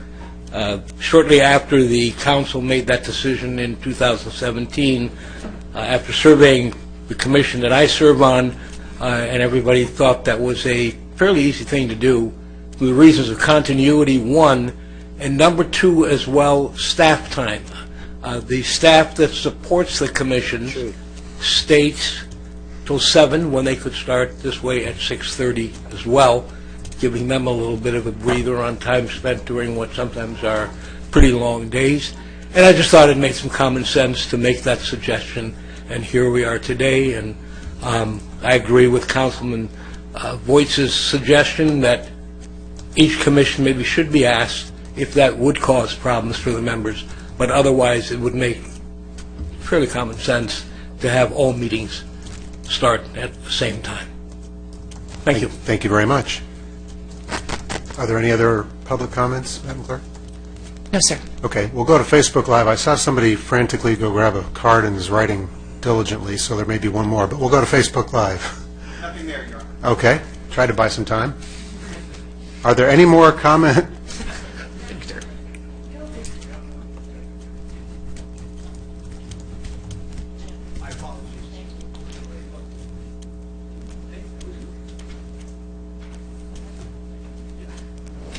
Victor Scher? Wow, who knew? Apologize for the delay. I'm Victor Scheer, Chair of the now known as Community Services Commission. We discussed this in detail in ensuring that this would not be an inconvenience for those who are working But we also recognize from a public service perspective that we want to be consistent with the City Council and to ensure that continuity is maintained continually through the commissions. So ensuring that we were sensitive to individual personal agendas, I'm comfortable that we have covered those bases, at least in the Community Services Commission, and the difference of a half hour starting at an early time. I feel very comfortable that would not present an issue for those who are serving. And as you are considered when you are becoming a member during the application process, it is important to confirm that you do have the time to devote to the commission. And I believe strongly that there would not be any concerns from the other two commissions regarding the change of time. Thank you. Thank you very much. Well, I heard some concern that all the commissioners can accommodate this. I don't want to assert that they can. I think that's right to be sensitive to it. Colleagues, I don't have a problem if we want to defer this so they can all weigh in to make sure we're not making a decision which would force somebody off of it for some reason which we're not aware of. I appreciate the input from some of the commissioners here tonight, but colleagues?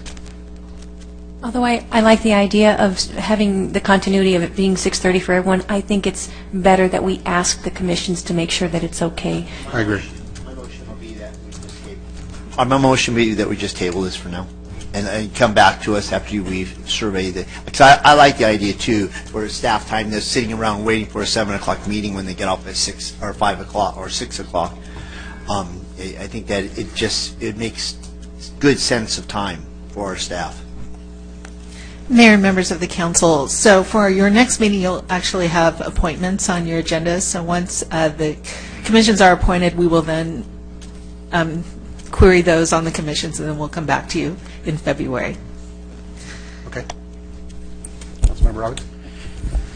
So I have less of a concern about the continuity because I think that we'd be making an assumption that people that are going to the Community Services Commission meetings somehow know when the City Council meetings are, and that may or may not be true, but if they're coming for a specific item, I think that what we want to try to do is encourage as much citizen participation as we possibly can. So I'll go through you, and maybe it goes to Mr. Wasserman, but on the Community Services side, I mean, what's the average attendance at the Community Services Commission meeting? And then on the planning side, what's an average attendance, and then average attendance at Traffic Commission, just to try to see what we're talking about here.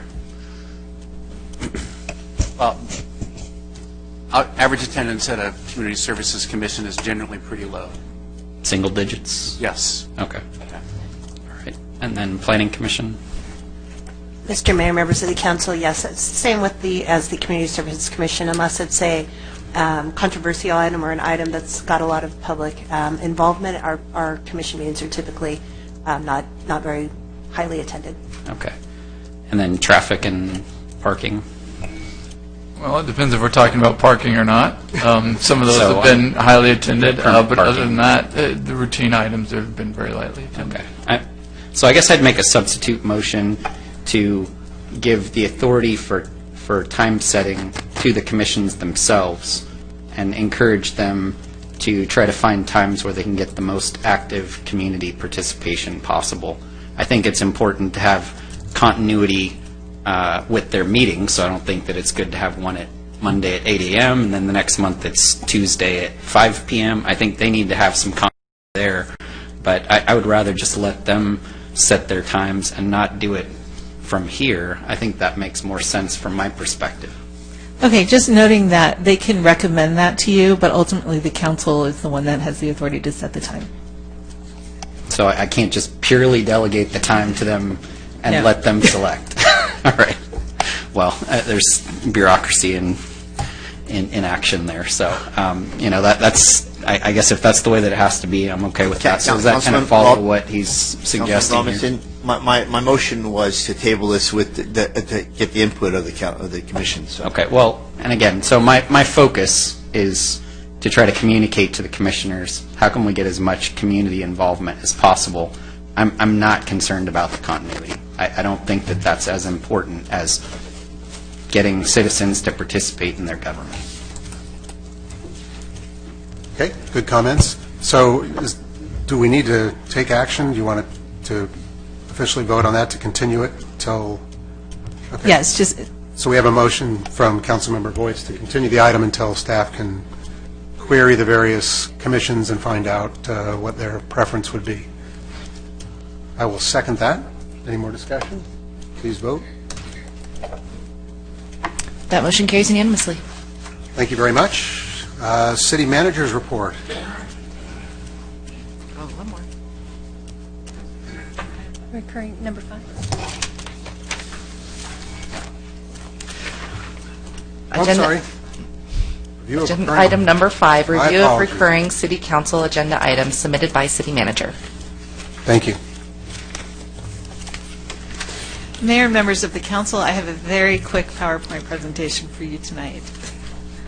So this item is an item we've done periodically. The last time we did it was ago, where we take a look at recurring agenda items to make sure items that are discretionary are still things that you want to see appear on your agenda. So the reason we bring that forward is to make sure that you want to dedicate staff time to those. And so obviously there are different amounts of time dedicated to these items. A presentation item typically requires 3 to 5 hours of staff time, and it's a little counterintuitive. It may take a very short time to write it, but there's a review process associated with everything that ends up on the agenda. Discussion and consent would be anywhere from 3 to 10 hours depending on complexity. This kind of lists out all of the touch points for each of these items, but there is a review process that goes to these. If an item has fiscal impact, the finance director also is asked to review that portion to make sure that it's accurate. If there are legal issues, the city attorney may review, and so forth. So once an item is heard by the council, there is a process by the city clerk's office to record the item into the minutes and into our agenda system. We image our items so that we can find them in the future and so forth. So that is what's playing into that 3 to 5 hours for a very simple one-page item, and into 10 to 12 hours for the more complex items. So what we're asking you to do tonight is to take a look at the table in the staff report that lists all of those items that are not required by law, and to let us know if you want to continue with those, or if there's any you'd like to see change, or any of those that you would like to see discontinued. This is completely at the City Council's discretion, and we, as the staff, are happy to answer any questions that you may have. Okay. Anybody from the public? Not from the public, Your Honor, perhaps Facebook? Facebook? No, sir. All right. Colleagues?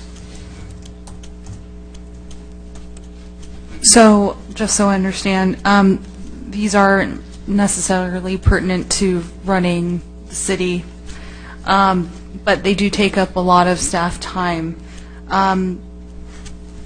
Could we motion just to remove, for instance, all the ones under the origin of quote-unquote tradition to, I guess, eliminate the backlog? Can we vote on something like that? It's really up to the council. It's up to how much you'd like to prune out. Some of these, we do, for example, for Earth Day and Arbor Day, we're trying to emphasize environmental awareness to the public. So there's a public education aspect to some of these.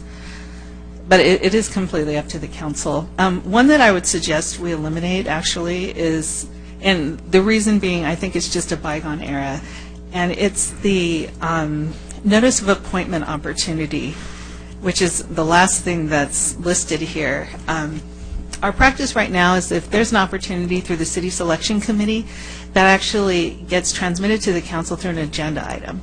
And I think that's something that many councils ago asked for, because they wanted the opportunity to let other council members know that they were going to apply and so forth. In more recent years, we've made it a consent item thing, and it hardly ever gets pulled. I can't recall it actually one being pulled. So I think it's something we could give to you in your mail, and if the council wanted to talk about it, you could do it during your council comments, but that's an easy one that could save us some time. I agree with that.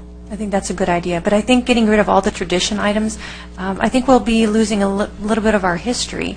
For example, Shop and Dine Month sponsors the Taste of Lake Forest winners recognition. People really love being recognized for things, and I enjoy that part of it. I love the celebration of things like that. So I think getting rid of the traditional items, they don't tend to take a lot of time, but I think that they're worthwhile to continue just for the enjoyment from the community to be able to be a part of it. So maybe we can find something else to cut, but I think, or maybe just line by line, get rid of a couple of things on tradition, but to mix all of them together, I think that we would be losing some of our history if we did that.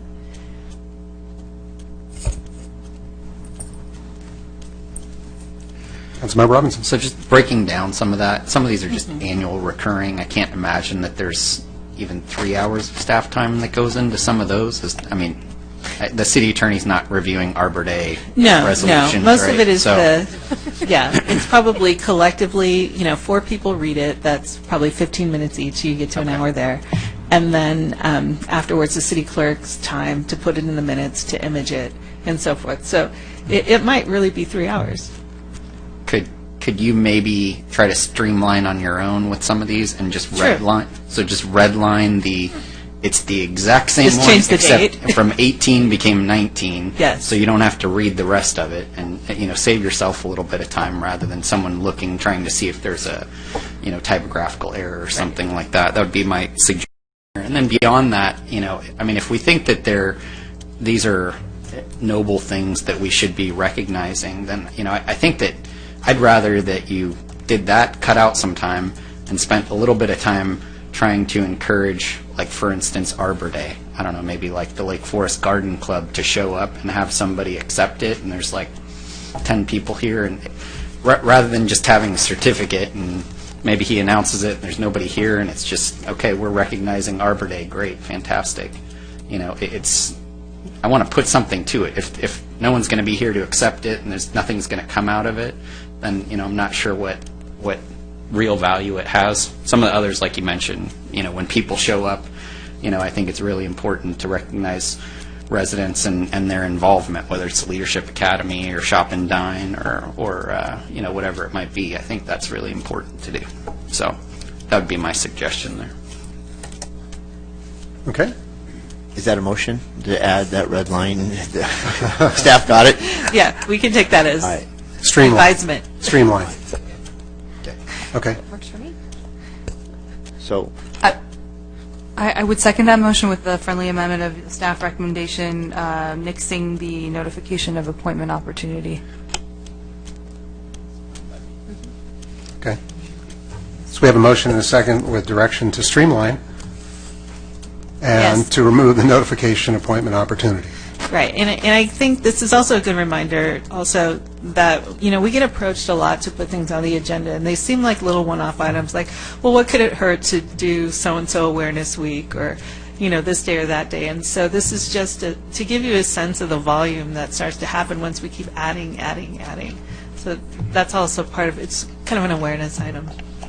I mean, can we come with them, give us a recommended staff report? I mean, because basically, I'm serious, because most of the time we're just looking at like a couple of paragraphs on we'd like you to recognize now, a specific type of cancer awareness, right? And I can only imagine that they already have a recommended resolution that they give us. I recall that we did one, now I can't remember what it was, but I think Howard Jarvis Taxpayers Association gave a recommended resolution. I don't know that we used it verbatim. I don't know that we even used parts of it, but there's Sometimes they do, sometimes they don't. It just varies. So I mean, if we asked them to do that so that they did a little bit of work for you, I think it's the least they could do, because they're probably doing it in multiple cities most of the time, right? It's not something specific to Lake Forest. Okay, we have a motion and a second. Any more discussion? All right, please vote. That motion carries unanimously. Great. I'm going to try city manager's report again and see if I get any traction this time. Mayor, members of the council, I have nothing further this evening. All right, council member comments. Councilmember Basile. It's Basil, just for the record. Basil. That's all right. I just want to wish everybody a Happy New Year, and I hope your year is blessed with abundance and prosperity and peace and good health, and looking forward to see you guys next meeting. Thank you. Councilmember Robinson. Ditto. Councilmember Voights. I want to wish everybody a healthy, happy. God bless. Mayor Pro Tem Otazity. Same sentiment. Happy New Year, everyone. Well, ditto, and then I'd also suggest that we send letters to Sheriff Barnes and to the District Attorney Spitzer to congratulate them and tell them all the good things we look forward to working with them on. I don't believe we've done that yet, so I would suggest we can do that. If you need consensus, you have it. We're good. Thank you very much. All right. Anything else? We're adjourned.